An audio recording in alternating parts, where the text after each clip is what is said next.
My friends, Jeff here, back at you with another update here from the remodel project that we're just sort of finishing up on. And so I wanted to give you a quick glance of what's been going on since the last time we checked in. It's been kind of slow the past week because we're pretty much in a holding pattern right now. We're just waiting for the granite guys. Okay, and so what I wanted to show you is, remember this was that wall here in the living room that we were showing you guys last week? We showed you where there used to be a huge bump out here, a 3/4 inch bump out from an old air conditioner. And we got that all patched up nice and we feathered it out about 4 feet on either side. And I think we ended up putting about 6 or 7 coats on there. Yeah, we got some people checking in. What's up, Eugene and Emmanuel and Alan? How's it going? So if you guys remember how bad this wall looked before me, now it's just beautiful. You can't even tell where that bump out was. But that's what like I said, to make it believable, you got to start here where the bump out was, 3/4 of an inch, and just keep feathering it and go around and build it up and go further out. We went out about 3 feet on either side of it. And then we went all the way up to the ceiling on it. So now it's painted. Our friend Larry came in yesterday and painted it. It was pretty good. And he says, was it hard to hook up that mini split? Well, we didn't do that. This was done by an air conditioning installer and company, I don't know, I think three years ago, maybe less. I don't know. It's been unreliable because we had no AC in here for 2 weeks, guys. And if you remember, I showed you before, about a week and a half ago, that we couldn't get our drywall mud to dry. It would take 2 days for one layer to dry because it was so hot and humid in here. There's no insulation in this flat roof above us. And that was common back in the 40s. But some of the problems, and I'll show you in a second outside, what the repair company we brought in said that he didn't like the way they bent the copper tubing for the high and low pressure lines outside. He felt that they should have used a pipe bender. And then, here, this is funny too, something we found here with the stove. We found that the door wasn't opening here because remember, this is a squeaker. Remember I showed you just everything was planned down to the 1/2 inch, right? And to get even this, a full-size oven with an 18-inch dishwasher, was an incredible feat of engineering here. But what happened was right over here was a 2x6 that kind of went from the floor all the way up. And that 2x6 was keeping the oven from opening up all the way. We couldn't open the door. I was like, dang, now I got to peel that thing out. And I think I have a picture of it still. If you look over here on the old photograph, there it is right there. See? It actually looked really stupid sticking there. And I think here's another shot of it here. See it going up the wall? The reason why they had it there originally, I guess, was, this is even stupider too. This wall juts out a few inches from that wall. So in order to make it look even with the door, with that alcove there, that little cutout, the frame, the opening, the rough end, they put that 2x6 there. So there it went all the way down. We had to remove that. Then I had to patch it all up. So I'm on my second layer right now. I just added that second layer. So when that dries, we'll sand it down and we'll add the third layer on there. But these are all the little gotchas that come up out of just something stupid. Just trying to make everything fit caused us to spend almost another day worth of work to undo all of this thing, which was held in with metal lath and all sorts of concrete and stucco and God knows what else. And Ralph says, hey Jeff, new subscriber, enjoy watching and learning from you. Well, good, I'm glad to have you folks aboard and watching us. And then on this one was a nightmare too, because outside she wanted us to install a porch light. And there was already wiring there, but the wiring was done wrong. You had a black wire and a white wire running up the wall and just kind of going out, but there was no ground. So we decided, since we're right here and we know there's a conduit and we can tap off of the conduit ground from the metal box, we ran Romex up there and into the box on the outside. And then, and I'll show you the light here in the kitchen, we finally got this thing installed. This is that light that I've showed you guys a million times from Costco, the Artica Skylight. Let me see if I back off over here and turn it around. I can sew it without it darkening the room, but see, that's what it looks like. The thing is gorgeous. It's an LED light, and it looks like a skylight. It's a 1 foot by 4 foot panel. So it's about the size of a typical fluorescent light thing, but it looks really cool. And when you're standing in this kitchen, that white light just looks and feels like a skylight on a cloudy day. The nice lighting coming out of that is just really nice. But anyway, the wires were too short up in the ceiling, and everything about it was wrong. There was no way we could put a can up there either. We tried, we looked the way they did it. So we had to actually yank the wire out of the ceiling and down the wall to the light switch, and we fished a new one in at the same time. We tied it to the old one, and we pulled the old one out and pulled in a new one. So now we have a ground up there where we didn't have a ground before. So these are all the little things that start taking up hours and hours out of your day. You think you're going to get something done today, and then something like that happens, And that means now you got to start digging into the wall and patching up all the drywall and all of that nonsense there, And Ernie says, Jeff, I voted for you to have your own show on TV. I should have run for president, because I would have promised each and every one of you a DeWalt Flex Volt Advantage hammer drill. Okay, so here is what we did today. This is, I always bring in a contractor to do this. These are guys that specialize in reglazing bathtubs. So I taped everything up here so that the overspray wouldn't get on anything. But this is what they do. They come in and they have their sander, and they sand down the bathtub. They sand down past all of the soap scum and everything. They put like 2 different types of primer on, and then they come and then they spray it. The spraying part of the enamel is only like 5 minutes. But it's really cool. It costs $285. The price has really gone up. It used to be about $200 3 years ago. But it looks gorgeous, So I have another lady friend that we're going to be helping out next month that she wanted me to replace her bathtub. And I was like, no, don't. You just come in and reglaze it, and it's brand new again, So all I did was take off all of the hardware and everything, and I'll put it back once this dries. This has to cure for 2 days, so you can't touch it. And they tell you to just don't go in there, just leave the door closed for 2 days. Because if you're sanding or anything out here, you don't want all of that to get blown in. But yeah, we're getting there. So we're basically in a holding pattern waiting for granite. We've been like this for over a week now. So I just came down over the last few days to take care of some of the extra things that needed to get done. And I think, the electrician's finished. He finished today, so he got all of the outlets and everything done. They got groundskeepers out there now coming and doing the lawn. And so, hey, I don't know if you guys saw, but when I posted last night on our community page about that awesome deal that's going on at Granger Supply right now for that DeWalt 550 PSI power cleaner. So normally it's $199 at Home Depot. And I saw it on there. A couple of you had told me about it. Ted McDonald was probably the first one that told me, I think. But that is $149 at Granger, and they're giving you a free 5 amp hour battery. You can't beat that deal, guys, because the 5 amp hour battery is normally $149 anyway. It's $99 right now, and that's a heck of a score. Because you saw my post from the other night where I had to return my power washer. We were right in the middle of doing our video on it, on comparing the soap dispensers on there to see which one does better on your car, and so I had to return it to Home Depot. Bummer. So yeah, the kitchen's looking good. All the appliances are in. Today we're going to be filming a video on, where is it? Oh, my cord. It's in here somewhere. Oh yeah, this guy.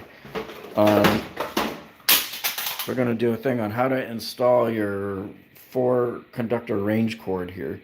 This is,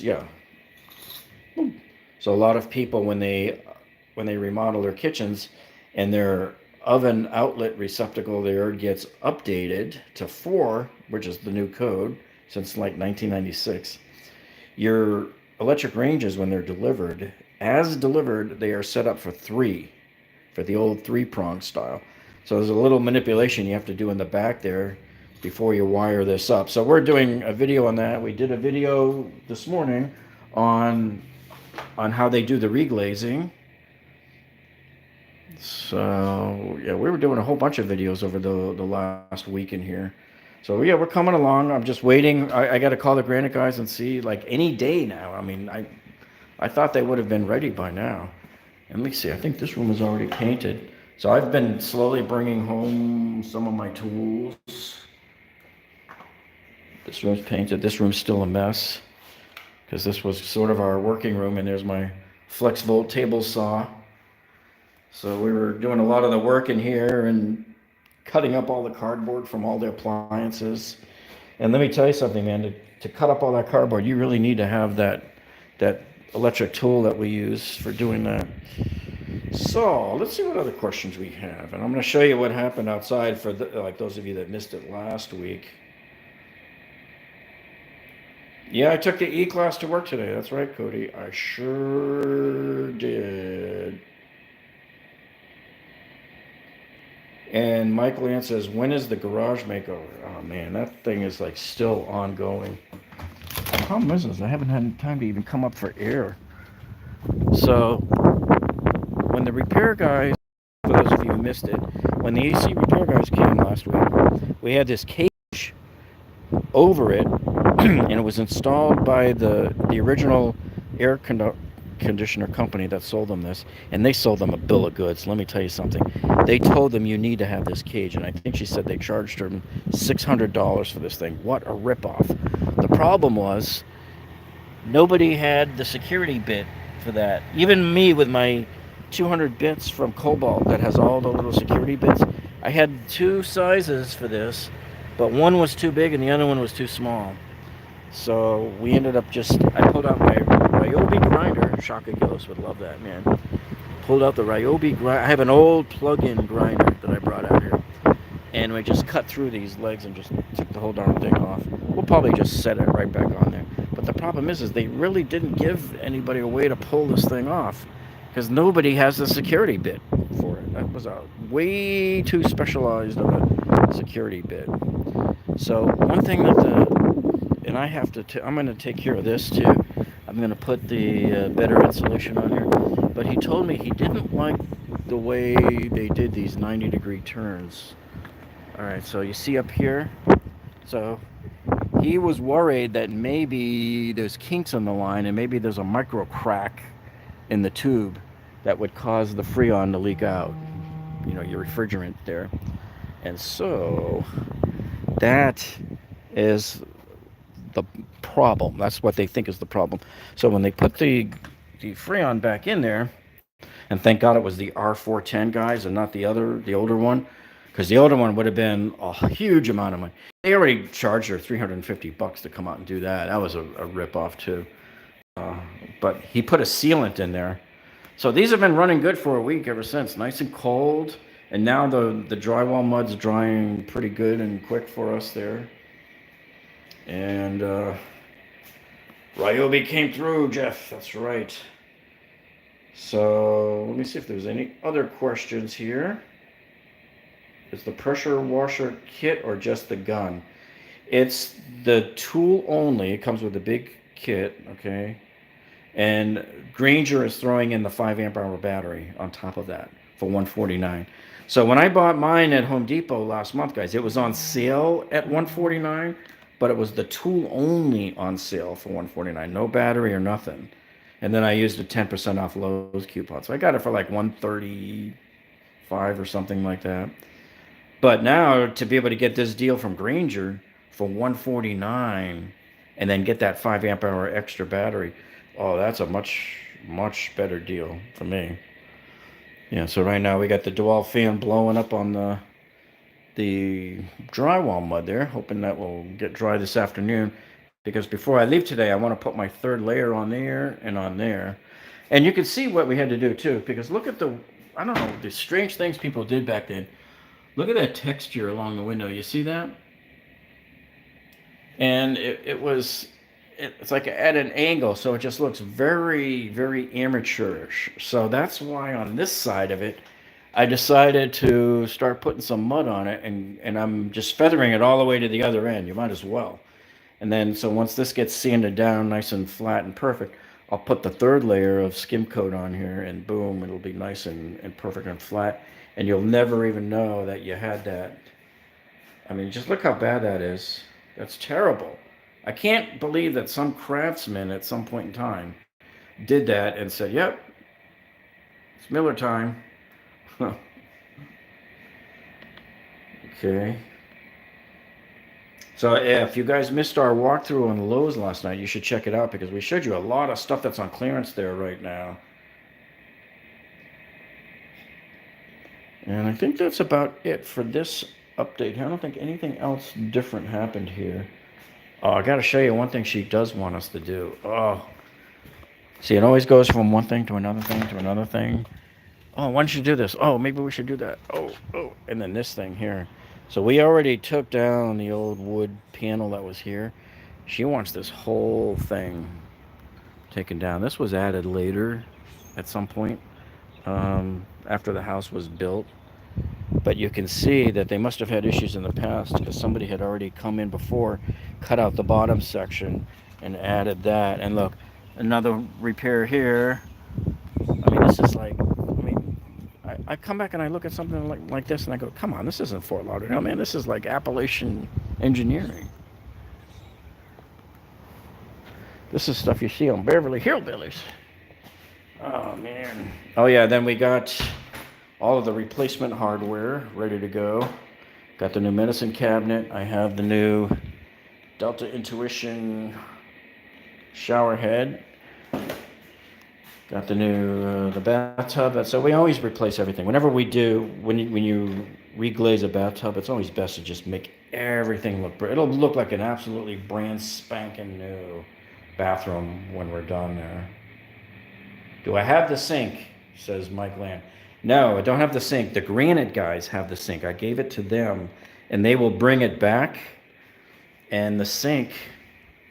Well, if you're talking about the bathroom one, the bathroom sink, they'll set it down right there with the sink under mounted on the granite, and they also have the kitchen sink. And the kitchen sink, same thing. When they bring it in, it's already going to be under mounted onto their granite, and they're going to set it right there. And from there, we just go to town with our plumbing and have fun. And then, oh wait, where's my? I'm glad you guys are here because look, here's a sample of the Backsplash, what we're looking at doing. So see, these are these mosaics that I told you guys before that I got. And hold on, let me get rid of, somebody was trying to call. So these are made out of polished marble. They're highly polished marble, nice and kind of honed and shiny. And I bought these at an auction of a tile supply house that went out of business. Normally, a sheet like this would be $15 a sheet at Floor and Decor, but these I got for about $4 a square foot. So I bought like 60 cases of these, and I've already done like 2 properties with them. And so that will be going up on here as soon as the granite guys are done, and I'll do it behind the stove. Unfortunately, there's not enough room to go here. So we don't know what we're going to do here. We will either leave this like this, because that's how it was before, or we could get a stainless steel sheet and just run it up the wall here or somewhere, maybe up to the height of the microwave. So a couple of different ideas. But look, there's no room to do anything, guys. There's no room to even put a baseboard down there. So we have to figure out what to do here. We'll clean up this messy area. Those are the things that take hours and hours, is figuring out what to do about the stuff that you had to remove. And what's really cool, see, we got lucky because walk right there, see, there's remember I told you we had to put that plate on the wall because you can't have a hidden junction. So this is covering that up very nicely. Yeah. So anyway, let me see if there's any more questions, and otherwise we'll check it out. Jeffo, that's like Steve-O. There you go. Yeah, quarter round. There was quarter round all over this house, which I hated. It was just like glued to the concrete, and in some places here where we had to remove it before we put the cabinet in, it was like cemented into the grout, or they would cement the tiles right up to it, which was even worse, you know. So anyway, yeah, if you guys haven't seen all of the other videos we did on this, all these updates, yeah, you should definitely check it out. So anyway, it's actually late. We haven't even eaten lunch. Gonna go get some lunch here, folks. So, hey, thanks so much for joining us here today. Taking a little part out of your day, and hope you learned a few things here. And we give you some great ideas of what's coming up for videos in the not too distant future. So anyway, you guys have a great afternoon, and we'll see you all on the next one. And if you didn't get your questions answered, leave it in the comments below, and we'll answer them as usual when we get home tonight. Hey, and also Sunday night, I think we're going to do another live stream to kick off the next tool giveaway, because I got so many DeWalt tools and other Craftsman and man, Bosch, everything just stacked up in my house there, and I need to get rid of it. So, time to do another tool giveaway, folks. So earmark Sunday at 8 p.m. All right, guys? We'll see you next time. Bye.